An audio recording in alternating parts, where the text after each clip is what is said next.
Do something a little different. This is called a semi-flipped classroom. And basically what this means is that I will be lecturing to you online. You guys can view this video. You can stop it. You can pause it. You can rewind it if you need to. And if you need to pause it and ask me questions, that's what I'll be here for. I'll be walking around making sure that you guys are on task and doing what you're supposed to be doing. The reason I decided to do it this way is because I know you all learn at different paces, and I know sometimes we go a little fast in class, so this is a good time for you to be able to stop and pause and write down things that you need to, or if you have questions and need me to clarify something, I can do it then. So we'll get started. Today we're going to be talking about nouns, and first off, I want to make sure you guys have the sheet. You have the Land of Nouns sheet. So this is what it should look like. If you don't have it, raise your hand. Pause and raise your hand, I should say. Okay, once you have it, we'll get started. Like I said, this is called the Land of Nouns. You guys probably know what nouns are, but I bet you didn't know that there's like 6 different types of nouns. The first one are common nouns. You guys know these. They're a person, a place, or a thing. So, I have it in order. You see a person right here in the left-hand side. In the center, you see a place, which is a city. And on the very right side, you see a thing, which is a statue. Pretty simple. Now we have proper nouns. These are a specific person, place, or thing. And it should be capitalized. So let's look at the picture again. On the left-hand side, you see a specific person. It's Miss Thomas. That's me. This is my teacher friend, Miss Prawl. On the very right-hand side, you see the picture of the city again. But more specifically, it's New York City. And even more specific than that, it's Times Square, which is a place within the city. At the very bottom, you see a thing, which is a painting, and it's called the Mona Lisa.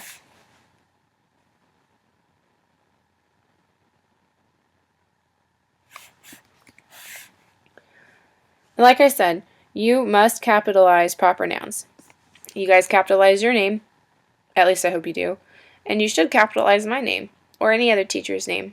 You capitalize the city of Hugoton because it's a specific place. Let's look at these 2 sentences. The Red Cross helps in times of major disaster. The first sentence, nothing except for the first letter is capitalized. However, in the second sentence, Red Cross is capitalized. This is because the Red Cross is an organization. You should always, always, always capitalize organizations. And look at the bottom. Make sure that you note this. You need to always capitalize the first word, the last word, and all other important words. Now you might ask, what is not an important word? Words like of and the are not important. They don't need to be capitalized.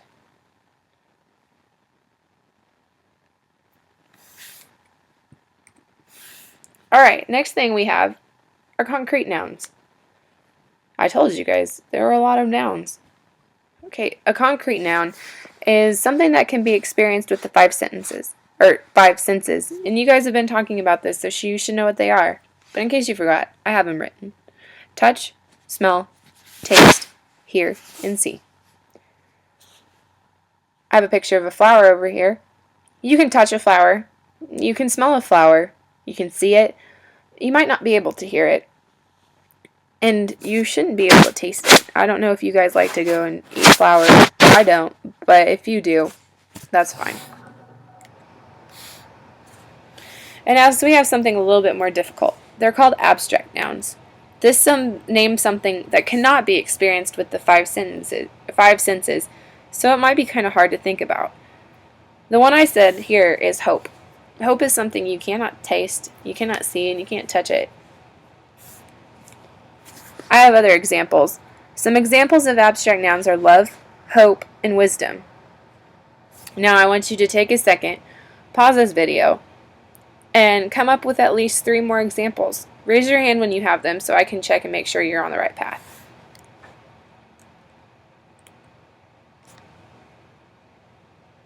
Next we have collective nouns. Collective nouns is a singular form, so that means there is no S at the end of it. So it's a singular form that names a group of persons, places, or things. And I'd like you to come up with 3 examples on your own. If you're not sure, this picture, it's a class of students. So, class is the collective noun because it takes the students and places them in one singular form. If you're confused at any time, don't forget you can pause and I will come help you. So let's put this all together. I have the sentence here for you. We played kickball on Miller's Field. Our team has hopes of winning the trophy. So there are a lot of different kinds of nouns in here. Let's take it one by one. First one, kickball. It's a common noun. It's a thing. It's not specific, but it's a thing. Next we have Miller's Field. That's considered a proper noun because it's a specific place, Miller's Field. If it wasn't specific, it would just say field. Next we have our collective noun, which remember is a singular form that describes an entire group. So a team describes an entire group of people, but you don't have to put an S at the end of it. And finally, we have our abstract noun, which is hopes. Like I said before, hopes is abstract because you can't see it, you can't taste it, you can't touch it, or any of the other senses. Can you guys spot the last one? The last noun? I think you can. The very last thing I have for you today are positives. This can kind of get confusing, but once you see the example, I think you'll have a big aha moment. Appositives are words that describe the noun and come right after it, and they're set off by using commas. Now you're probably thinking, Miss Thomas, you've told us words that describe nouns are called adjectives. I know, but this is a little different. The example, my mother, Rhonda, used to bake cakes. My mother is the noun here. Rhonda describes my mother because it's a specific person. Down below, you can see Rocky, comma, my dog, comma, likes to play fetch. So I could say Rocky likes to play fetch, but it doesn't really describe anything about Rocky. But when I add in my dog, you know that Rocky is my dog and he's not anybody else's dog. Why don't you guys try to come up with one on your own for your own example box?